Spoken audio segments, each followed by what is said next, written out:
बिस्मिल्लाहिर्रहमानिर्रहीम। Dear students, अस्सलाम वालेकुम। Economics second year lecture 25। Last lecture में हम लोगों ने डिस्कस किया था तिजारती बैंकों के फ़राइज़, और आज हमारा टॉपिक है एतबारी ज़र की तख्लीक।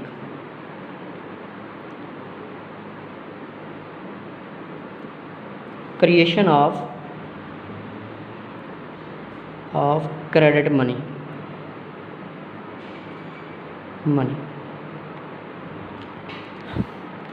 एतबारी ज़र की तख्लीक तिजारती बैंकों का एक अहम फरीज़ा है। एतबारी ज़र से मुराद ऐसा ज़र होता है जो एतबार और भरोसे की बुनियाद पर लोगों के दरमियान उधार लेन देन में गर्दिश करता है। ये हमने पीछे पढ़ा था। अब एतबारी ज़र की तख्लीक जो है वो तिजारती बैंक करते हैं, उनका अहम फरीज़ा होता है जिसकी बुनियाद पर वो असल रकम से कई गुना ज़्यादा मालियत के कर्ज़े जारी कर सकते हैं। बैंक आम लोगों से इनकी अमानतें वसूल करते हैं, फिर इन्हीं अमानतों को आगे ज़रूरतमंद लोगों को कर्ज़े देकर सूद की शक्ल में मुनाफा कमाते हैं।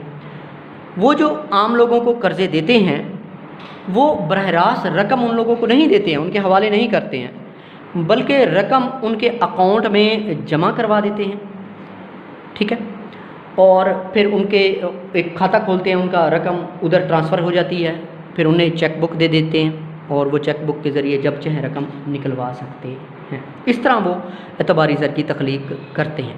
मिसाल के तौर पर एक शख्स के अकाउंट में रकम आ गई है और उसके पास चेक बुक आ गई है, अब वो कोई चीज़ ख़रीदना चाहता है या वो रकम किसी दूसरे शख्स को देना चाहता है, वो नकद रकम नहीं देगा बल्कि वो उस शख्स को चेक देगा। वो फॉर 500 रुपये का चेक दिया है, वो चेक इस बंदे के पास आएगा तो ये अपने अकाउंट में, तो बराह रास्त रकम इस्तेमाल नहीं हो रही होगी बल्कि चेकों के ज़रिए लेन देन हो रहा होगा। हम इसकी वजाहत एक मिसाल से करते हैं। फ़र्ज़ किया जी एक बैंक के पास 400 रुपये की अमानत आती है। नई अमानत कितनी आती है? 400 रुपये की। बैंक क्या करता है, इसमें से 25% अपने पास ज़र नकद रख लेता है। ये एक असूल होता है जो मरकज़ी बैंक तय करता है कि जितनी रकम अमानतें आती हैं वो सारी की सारी बैंक कर्ज़े पे जारी नहीं कर देगा, बल्कि उसमें से कुछ रकम अपने पास ज़र नकद की शक्ल में रख लेगा और बाकी रकम आगे कर्ज़े पे जारी करेगा। और हम ये भी यहाँ फ़र्ज़ करते हैं कि जितनी भी अदायगियाँ और वसूलियाँ हो रही हैं वो चेकों के ज़रिए हो रही हैं, बराह रास्त रकम का लेन देन नहीं हो रहा। अब क्या होगा कि बैंक के पास जो 400 रुपये आए हैं, बैंक क्या करेगा, इसमें से 25% अपने पास रख लेगा। 25% कितना बनेगा, इसको 100 से डिवाइड करेंगे, ये इससे कैंसिल करेंगे, 4 आ जाएगा, तो 100, यानी 100 रुपये बैंक अपने पास रख लेगा और बाकी रकम आगे कर्ज़े पे जारी कर देगा। तो इसका हम एक टेबल बनाते हैं। देखें इधर, एक तरफ हम लिखते हैं वाजिबात,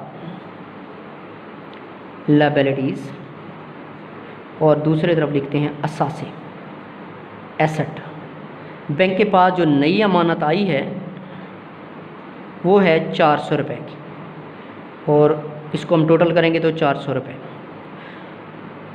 अब बैंक ने उस 400 में क्या किया है, उसमें से जो ज़र नकद रखा है वो 100 रुपये रखा है, और जो कर्ज़े जारी किए हैं वो 300 रुपये के किए। क्या बताया मैंने कि सारी रकम कर्ज़े पे नहीं जारी करेगा, जो उसके पास नई अमानत आई है वो सारी कर्ज़े पे जारी नहीं करेगा, बल्कि उसमें से 20% या 25% जो भी फ़िक्स किया होगा वो अपने पास रख लेगा और बाकी रकम आगे कर्ज़े पे जारी कर लेगा। मिसाल के तौर पर ये जो कर्ज़ा गया है, कोई शख्स लेके गया है 300 रुपये, फॉर ये ए बैंक था, 300 रुपये कोई शख्स लेके गया, अब उसने किसी को ये पैसे देने हैं या कोई शय ख़रीदी है, ये रकम एक दूसरे शख्स के पास आ गई है, लेकिन ये फिर वही चेकों वाला काम है, जितनी भी अदायगियाँ और वसूलियाँ हो रही हैं चेकों के ज़रिए, और इस शख्स के अकाउंट में आ गई। इस शख्स ने बी बैंक में रकम जमा करवा दी है। जैसे अब बी बैंक के पास रकम आ जाएगी, वही वाजिबात वगैरह, वो अब 300 रुपये आ जाएंगे बी बैंक के पास, नई अमानत जो है दूसरे बैंक के पास दूसरे दौर में। अब ये बैंक क्या करेगा, इन 300 रुपये में से वही 25% अपने पास रख लेगा और बाकी रकम के कर्ज़े जारी कर देगा। अब इसका 25% लेंगे तो 75 रुपीज़ बनेंगे। अब 75 वो ज़र नकद रख लेगा और बाकी रकम के आगे कर्ज़े जारी कर देगा, जो 225 रुपये बनेंगे वो कर्ज़े पे चला जाएगा। अब ये जो रकम कर्जे पे गई है, फिर एक और शख्स लेके गया, इसी तरह प्रोसेस, फिर ये एक और बैंक में, फॉर एग्जाम्पल सी बैंक में चली गई है, और सी बैंक इसका फिर 25% अपने पास रख लेगा और बाकी रकम आगे कर्जे पे दे देगा, ठीक है, और बाकी रकम आगे कर्जे पे दे देगा। इस तरह ये प्रोसेस चलता रहेगा जब तक जो ज़र नक़द महफूज है वो नई अमानत के बराबर नहीं हो जाता। ज़र नक़द महफूज हमारे पास जो नई अमानत आई थी हमारे पास 400 रुपये की थी, और ज़र नक़द महफूज 25, पहले बैंक ने 100 रुपये अपने पास रखा, दूसरे बैंक ने 75 रखा, तीसरे बैंक ने, इस तरह ये प्रोसेस चलता रहेगा। और इस वक्त तक ये प्रोसेस चलता रहेगा जब तक नई अमानत जो आई थी और ज़र नक़द महफूज आपस में बराबर नहीं हो जाते। आगे आप हम चलते हैं, इसको मैं ज़रा आपको नोट्सों से दिखाता हूँ। एतबारी ज़र की तख्लीक तिजारती बैंकों का एक अहम फरीज़ा है, जिसकी बुनियाद पर वो असल अमानतों पर कई गुना ज़्यादा मालियत के कर्ज़े जारी कर सकते हैं। बैंक आम लोगों से इनकी अमानतें वसूल करते हैं, फिर इन अमानतों को ताजरों और कारोबारी इदारों को कर्ज़े देते हैं। इस अमल के नतीजे में वो एतबारी ज़र की तख्लीक कर रहे होते हैं। बैंक जब किसी ताजर को कर्ज़ा देता है तो इसे ज़र नक़द फराहम नहीं करता, ये बातें मैंने आपको बताई, बल्कि वो एक फ़र्ज़ी अमानत बैंक में जमा कर लेता है और चेक बुक देकर इसे हिदायत देता है कोई चेक के ज़रिए जितनी चाहे रकम निकलवा ले, ठीक है। फ़र्ज़ क्या कि तमाम अदायगियाँ और वसूलियाँ चेक के ज़रिए, वो शख्स चेक के ज़रिए किसी दूसरे शख्स को अदायगी करेगा तो दूसरा शख्स इस चेक को अपने अकाउंट में जमा करा देगा, यानी ज़र नक़द देने की ज़रूरत ही नहीं पड़ेगी। गोया फ़र्ज़ी अमानतों की सूरत में बैंक करंट अकाउंट या तलबी अमानतों के पैदा कर लेते हैं और इस तरह एतबारी ज़र तख्लीक करते हैं। बात वही है, जब एक शख्स रकम लेके जाएगा वो दूसरे को चेक के ज़रिए रकम ट्रांसफ़र करेगा, फिर इसी तरह ये प्रोसेस जिस तरह मैंने आपको समझाया। आगे चलते हैं। मिसाल के तौर पर है कि जो भी बैंक है वो 25% अपने पास ज़र नक़द महफूज रखेगा। फ़र्ज़ किया एक शख्स के पास 400 रुपये की नई अमानत आती है, तमाम अदायगियाँ और वसूलियाँ चेक के ज़रिए होती हैं। जब कोई शख्स बैंक में 400 रुपये जमा कराएगा तो बैंक के असासे 400 रुपये के बराबर बढ़ जाएंगे। बैंक इस रकम से 25% यानी 100 रुपये, मैंने बताया था 25% कैसे है, 400 रुपये बैंक के पास आए हैं और बैंक इसका 25% जो है वो अपने पास रख लेगा, यानी 100 पर जब हम इसको डिवाइड करेंगे तो 100 रुपये बन जाएगा, इधर 4 आएगा तो 100 रुपये अपने पास रख लेगा और बाकी रकम आगे कर्जे पर जारी कर देगा, ठीक है। यहाँ देखें, नई अमानत 400 रुपये की आई, इसका टोटल किया तो 400, इधर असासे जो हैं ज़र नक़द महफूज बैंक ने अपने पास 100 रुपये रखा और 300 रुपये कर्जे जारी किए, 400 रुपये।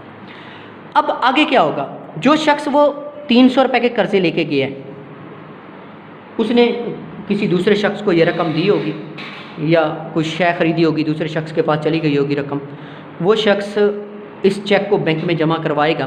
बैंक फिर क्या करेगा, दूसरा बैंक है, फॉर एग्जाम्पल बी बैंक है, वो 300 रुपये के 25% अपने पास रख लेगा और बाकी रकम इसका 25% बनेगा 75 रुपीज़ वो बैंक अपने पास रख लेगा और बाकी रकम आगे कर्जे पे जारी कर देगा।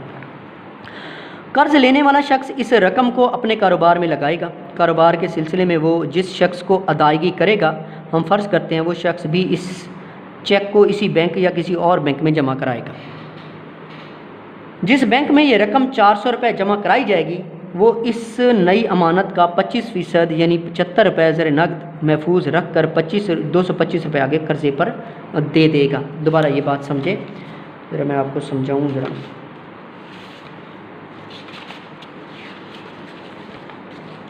यस, क्या हुआ, ए बैंक है, ये पहला बैंक है जिसके पास 400 रुपये आए हैं, उसने इस 400 रुपये जो आए हैं उसका 25% अपने पास रख लिया ज़र महफूज और बाकी जो है वो 75% वो आगे कर्जे पे जारी कर दिया।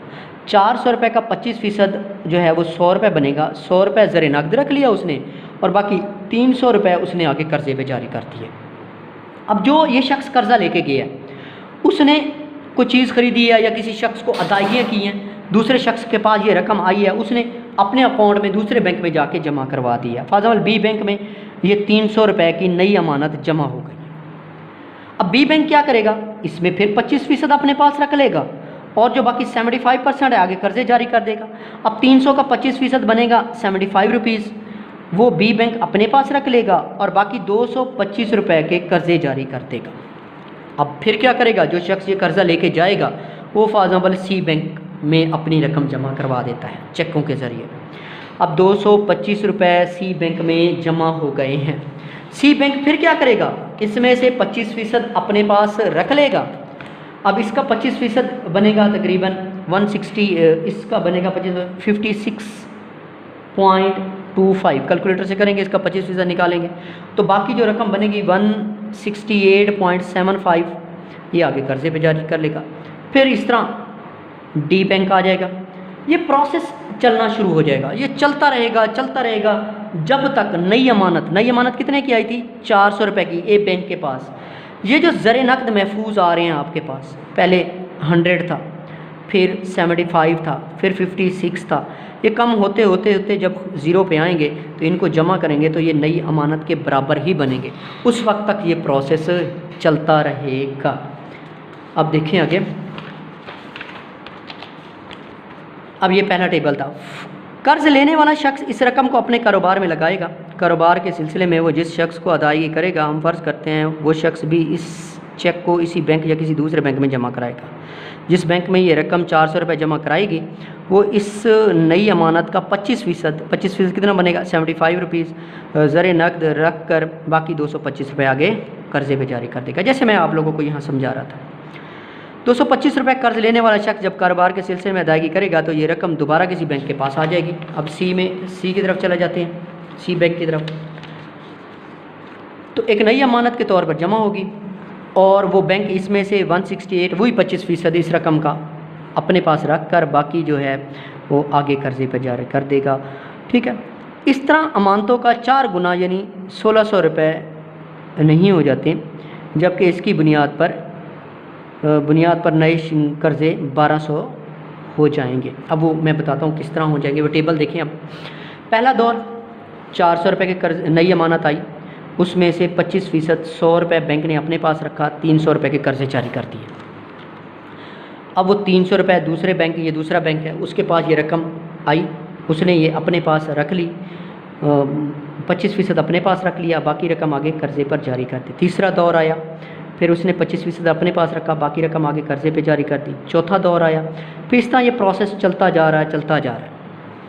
ठीक है, उस वक्त चलता रहेगा जब तक नई अमानत जो आई थी, ये ज़र नकद महफूज अब 175 ये जमा करेंगे, ये 400 रुपये हो जाएंगे। अब बात ये है कि एक बैंक अपने पास कितनी ज़र की तख्लीक करेगा, ये मैं अब आपको बताऊँ कितनी ज़र की तख्लीक करेगा। उसके लिए एक फार्मूला है, ज़र की तख्लीक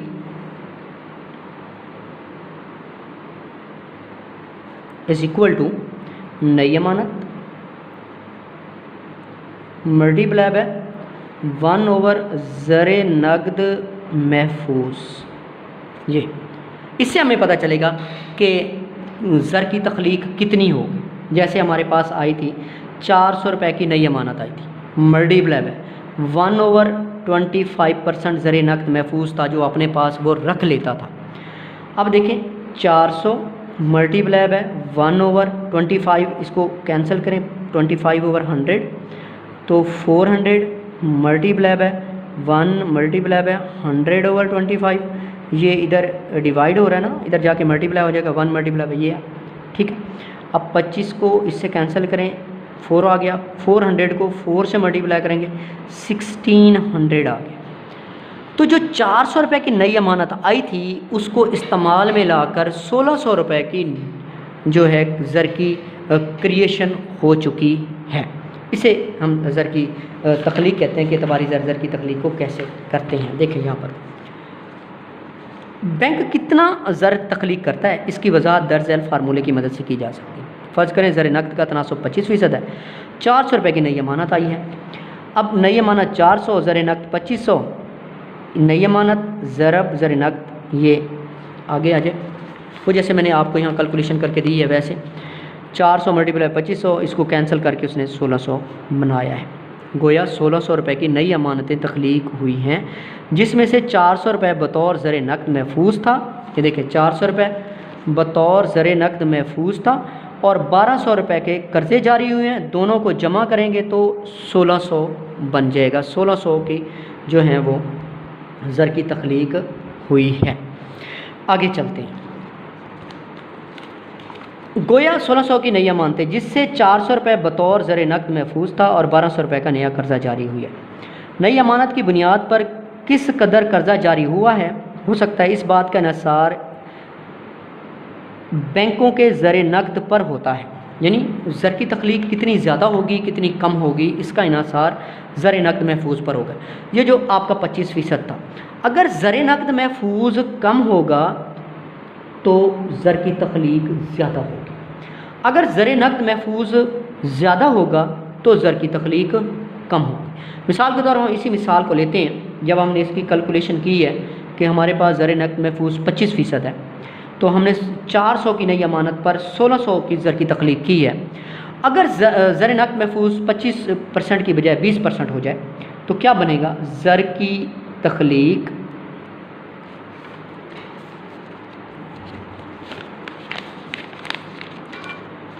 की तख्लीक इज़ इक्वल टू नई अमानत 1/ज़र नकद। अब 400 की नई अमानत, ज़र नकद था आपके पास 25 की बजाय 20%। अब 400 मल्टीप्लाई बाय 1/20/100 तो 400 मल्टीप्लाई बाय 100/20, तो इसको कैंसिल करेंगे 5 आएगा, 5 को 400 से मल्टीप्लाई करेंगे 2000 आ जाएगा। 2000 रुपये की नई वो जो ज़र की तख्लीक हुई है। तो क्या रिज़ल्ट निकला कि अगर ज़र नकद महफूज कम होगा 25% से कम करके हम 20, तो ज़र की तख्लीक में इजाफा हो गया है, वो 1600 की बजाय अब 2000 पर पहुंच गई है। अगर ज़र नकद महफूज ज़्यादा कर दें, हम 30% कर लें, तो ज़र की तख्लीक में कमी आ जाएगी। ये मैंने आप लोगों को एक मिसाल से समझाया कि ये कैसे ज़र की तख्लीक हो सकती है। अब मिसाल के तौर पर हमारे पास ये अमानत 400 रुपये की नहीं है। ज़र की ये जो अमानतें हैं हम कहते हैं कि ये कम ज़्यादा हैं।